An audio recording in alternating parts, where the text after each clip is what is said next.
What if I told you two world leaders just outsmarted the most unpredictable president in modern history? This is Kenya News Update today. Coming up, you'll discover how Xi Jinping and Narendra Modi used calm strategy to protect billions in trade from Donald Trump's tariff threats, and what South Africa's Ramaphosa can learn from their playbook. While Trump's shock tactics rattled allies, a different game was being played in Beijing and New Delhi. A game of composure, alliances, and long-term strategy. But here's the twist. They didn't fight fire with fire. They let Trump's own tactics become his undoing. Meet the master strategists Xi Jinping of China and Narendra Modi of India, both leaders of massive emerging economies, both facing the same threat: punitive tariffs from a U.S. president who thrives on chaos and unpredictability. The stakes: billions in trade and the future of their economic growth. For South Africa's President Cyril Ramaphosa, this is a critical lesson in handling geopolitical pressure.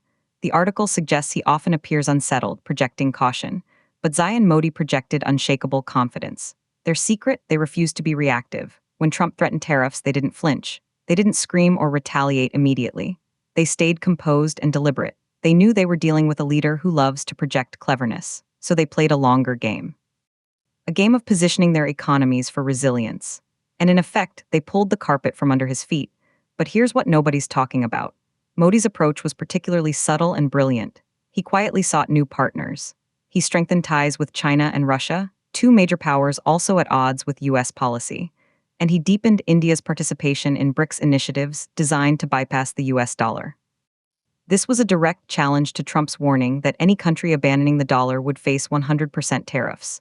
By refusing to bow to pressure, both China and India forced Trump to scale back his threats to a trickle. They turned his own tariff game against him, often with his unwitting assistance. And then, something shocking happened. As Trump's confrontational style strained Washington's relationships with traditional allies like Canada, the UK, and Germany, Beijing and New Delhi stepped forward. They offered Europe pragmatic and strategic alternatives.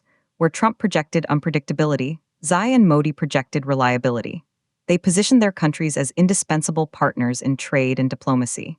Trump's alienation of allies literally opened the door for them.